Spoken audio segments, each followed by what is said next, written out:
Larry Kudlow, we talked to you about him yesterday at length, and he's at it again, and he is attacking Barack Obama.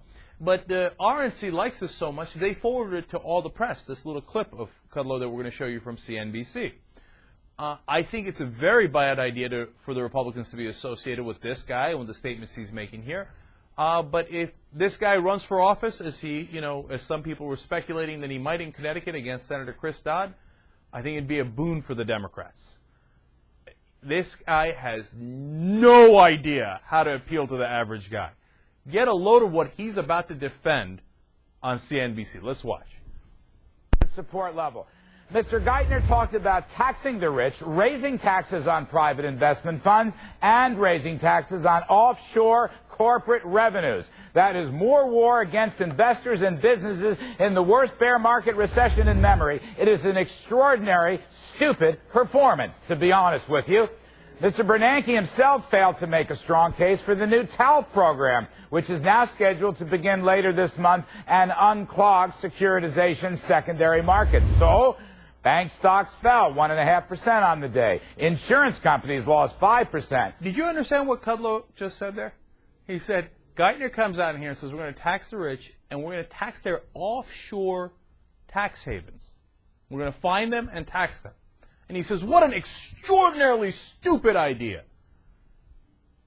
Now, you think it's a smart idea to campaign in behalf of the rich to protect their money in offshore accounts so they don't get taxed? You think that's popular with the American people? Now, that's Kudlow who's saying that. You know, if he doesn't run for office and he represents Wall Street on CNBC, that's a fine position to have. That's what he does. He tries to protect his friends that are absurdly wealthy and don't want to pay taxes. They have him on there as a puppet, and they say, hey, Kudlow, do our bidding. Make sure that nobody ever taxes us for anything. Even if we hide all our money in an offshore account, I want you to go out there and say anybody who tries to find that money is extraordinarily stupid, right? So if he stays on CNBC, he'll be fine. But if he goes to run for office, that is not going to fly. But what's even dumber is the Republican National Committee emailing this to reporters as if they're proud. They're like, you see that? We're the ones in favor of protecting offshore havens. Yeah, no, we don't want the rich to get taxed. No, it's a bad market for them. The poor guys, they're only making, less bonuses than they used to. Yes, they're still in the hundreds of millions. But, at least, thank God, we can still hide them from taxes. And you want to talk about unpatriotic. That's unpatriotic. Saying, no, I don't want to pay taxes like everybody else does. I'm going to go hide my money, and I'm going to get my bitch, Larry Kudlow, to get on TV and say, oh, don't do that. Don't try to find their money. I love my rich friends, and I'm snuggled up in their ass. And so I'm going to scream and shout anytime anybody says, hey, maybe the rich should also pay taxes. You know, on average, how much the rich pay taxes? For example, Warren Buffett. People making, in the top 400 Americans, the top 400 richest Americans, on average, pay 17.3% tax. Now, you and I, the average Americans, we pay over 30%, 35%. Sometimes it gets up when you include state, et cetera, it gets to 50%, right?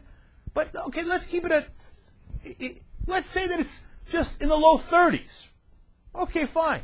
We pay twice as much taxes as the richest Americans.